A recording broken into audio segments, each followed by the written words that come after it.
Hey guys, I'm Dov, and today I'm back with more Total War Warhammer 2 online action. Today we're here with the Lizardmen, going to be taking on the forces of Chaos in a very fun and thematic matchup on a fun and thematic map. So let's go ahead and take a look at the army compositions. I do indeed have Kroq-Gar here for my lord. We've gone ahead and put him on a cold one just to make him a bit cheaper. He's still got excellent combat stats, armor piercing, anti-large, 110 armor, 70 charge bonus, and overall very strong character. We went ahead and took Deadly Onslaught this time just for that additional charge bonus and weapon damage. Swiftness of Itzel for the speed and the explosion, and the Sacred Spawning for physical resistance and extra vigor. Of course, Cold-Blooded is fixture of the Lizardmen as well, and to help augment that, we've got a Bastildon with a Revivification Crystal. The caster for this army is going to be this Skink Chief here with the Lore of Heavens. Definitely my go-to lore against Chaos when playing Lizardmen. We've got Harmonic Convergence and Curse the Midnight Wind for that single target buff and the area of effect debuff. Curse the Midnight Wind in particular will help Saurus trade more effectively with things like Chaos Warriors because it is an armor debuff. It also gives minus melee attack as well, so very nice in that respect. Harmonic Convergence is just a straight up weapon skill buff with 26 melee attack, 27 melee defense. We also brought Chain Lightning just for the fun of it, just in case my opponent gets a nice juicy blob of armored infantry. We can throw that in there and do a ton of damage. We've also got a Skink Chief on a Pterodon with one unit of Pterodon Riders as well. In terms of infantry, we've got a mix of 3 Saurus Warriors with 2 Temple Guard. We've also got 3 units of Skink Cohort with Javelins. And that's pretty much it for my army. Laser Lizard as well, of course, I failed to mention. And one important thing to note about the Laser Lizard is, although it doesn't have the best missile damage, doesn't do the most AP, it does apply this blinded effect. So if we look here, only 108, it does do some explosive damage as well. But it does apply this blinded effect, which is essentially like Enfeebling Foe, minus 26 melee attack, 27 melee defense, standard weapon skill debuff, so very, very strong in that respect for this Chaos army here. We've got Archaon the Everchosen, who I've been seeing quite a bit of recently. Archaon's definitely making a comeback, and with the right tools, he can be a very scary duelist.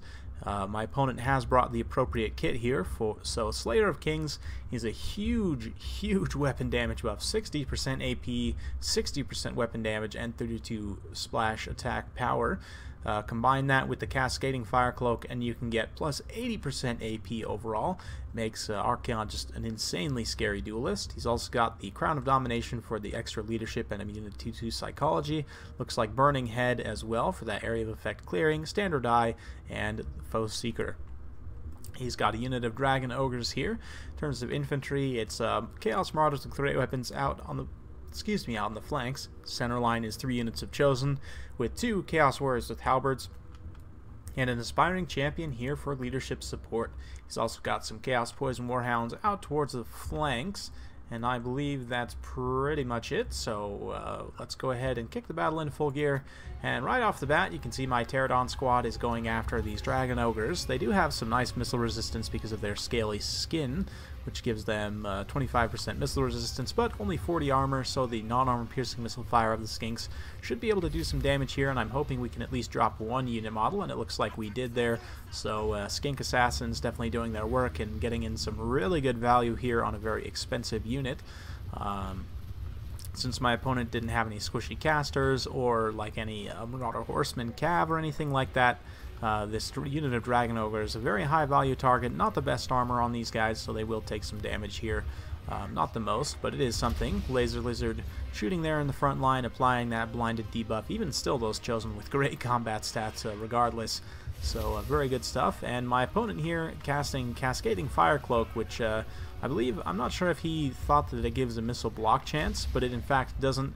Units that give melee defense only, of course, applies in melee, so it will not give like a missile block chance. There are abilities, which I'll show afterwards, that do give a missile block chance, but Cascading Fire Cloak is not one of them. Granted, he's not wasting too much Winds of Magic, so at the end of the day, it probably won't matter too much. You can see this non-overcast Burning Head isn't going to do that much to the Saurus at the end of the day. Probably would have been better to cast it on the line of Skinks or else overcast it. But you can see here, Skink Javelin's going to be unloading into these Marauders, and the Marauders will definitely get crushed by Temple Guard. There's no question there. They'll take a little bit of damage from the Marauders, but just the Temple Guard have way superior combat stats. We also hit them with that Revivification Crystal. And yeah, you can see we've been able to still only drop the one unit model in the back there for these Dragon Ogres, unfortunately. But we are hitting them with that Laser Lizard there, applying that blinded debuff. Looks like my opponent's pushing through, going to be trying to get on this Revivification Crystal, which is exactly what he should be doing. This should be priority number one anytime you're fighting a Lizardman unit, because they'll keep things like Kroq-Gar alive for a long time. So we went ahead and hit Kroq-Gar with the Harmonic Conversions combined with the Deadly Onslaught. Going to be getting a nice timing push here. He is getting some good damage in on Archaon. You can see the Chain Lightning being dropped on the side there. Did a ton of damage to that pocket.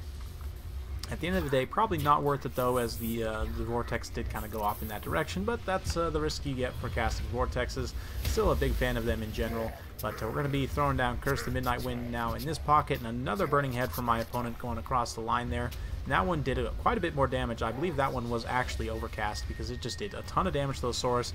We've been just continuously peppering these Dragon Ogres with missiles and keeping the Laser Lizard focused on them as well, just to keep their combat stats in the dirt with that blinded debuff. So they didn't do that much damage to the Revivification Crystal. They did a bit, but getting terrified away by good old Gary, the Revivification Crystal, and they are going to be taking some damage as well. Cascading Fire Cloak again. I'm not sure my opponent probably believes there's a missile block chance involved in there, although the melee defense, of course, and the extra AP will help as they charge in here.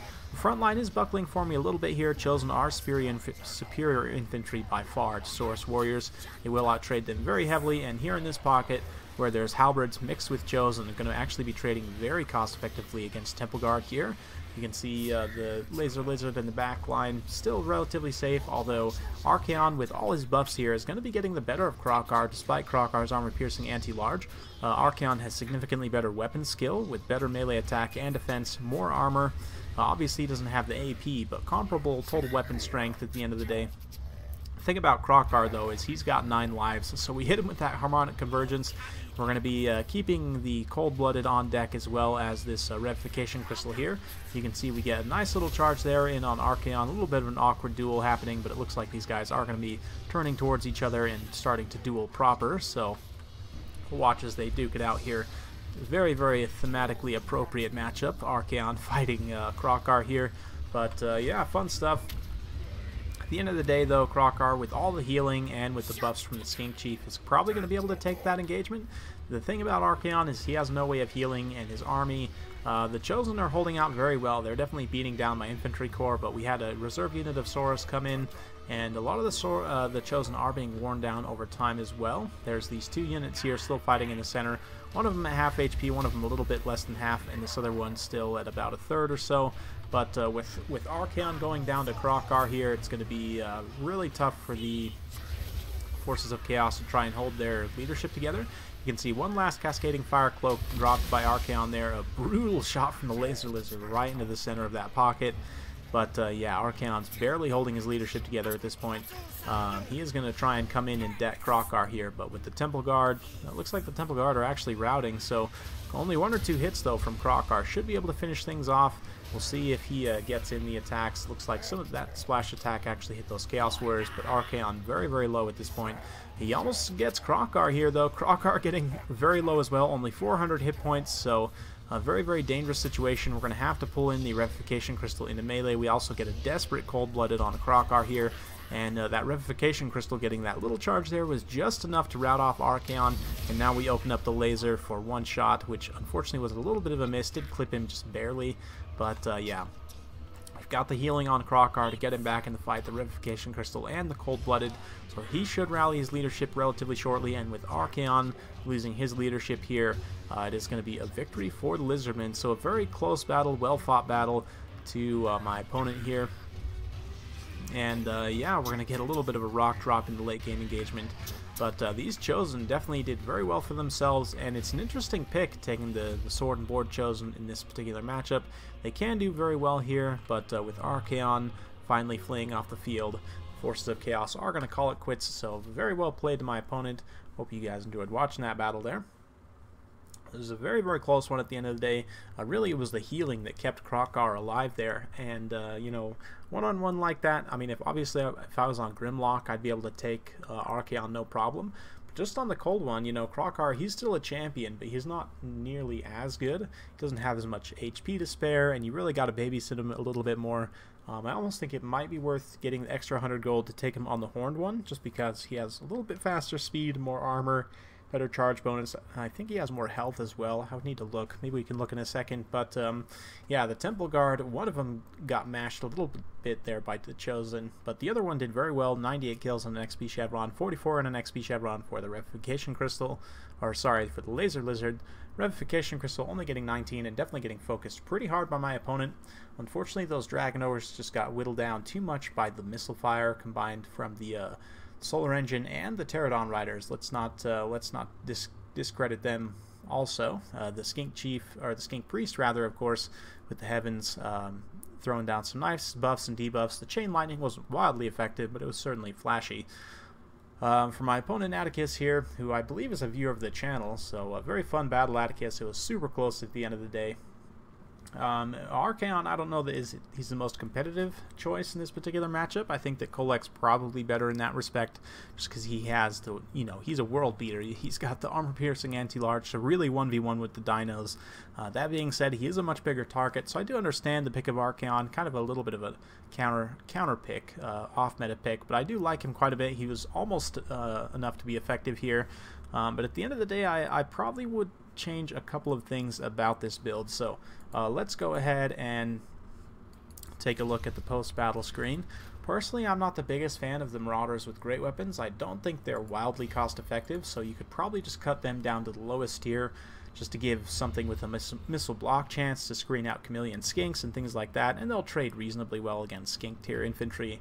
Anything else they'll get mashed by. But yeah, if we go ahead and grab Archaon here with a similar kit to what he had, both items, and if we go ahead and take Burning Skull and Cascading Fire Cloak there, Flaming Sword of Ruin is potential, but it does cost a little bit extra.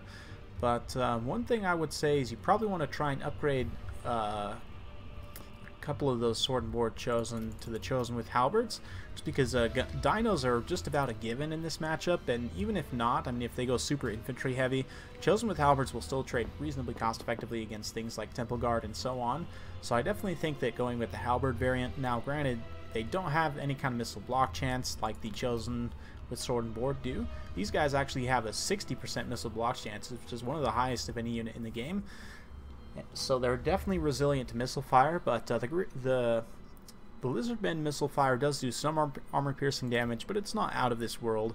And then you can maybe bring a couple of the regular halberds. We'll go with 3 here, and a couple of Chaos Marauders. So a similar infantry corps, just with a little bit of refocus to more anti-large armor-piercing. And then the unit of Dragon Ogres, a solid pick. You maybe could even grab a second one, although this leaves us with very little funds for anything else. So if we just grab the one Dragon Ogre, the Chaos Poison Warhounds can be a useful tool for running down Skinks, but we'll go ahead and grab a couple of these Marauder Horsemen with throwing axes here, just because the armor-piercing missile fire can be pretty useful, and these guys can help run down and at least tie down Skinks. Whether they'll win or not is a little bit dubious, and it may not be the most cost-effective trade in the world, but they do have that mobility that you can take advantage of as well. So a very similar idea build. Then you could maybe throw in another unit of Chaos Poison Warhounds, and then maybe just throw some chevrons on these Chaos Warriors, something like that.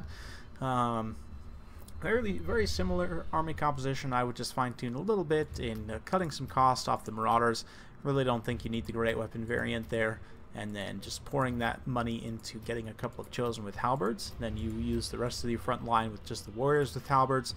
They should trade reasonably cost effectively. I mean, they will lose out to things like Saurus Warriors, but, well, actually, I don't know. I'd have to test that one-on-one. It'd be interesting to see. But let me know your guys' thoughts in the comments down below. Hope you guys enjoyed watching. If you like this kind of content, be sure to like and subscribe.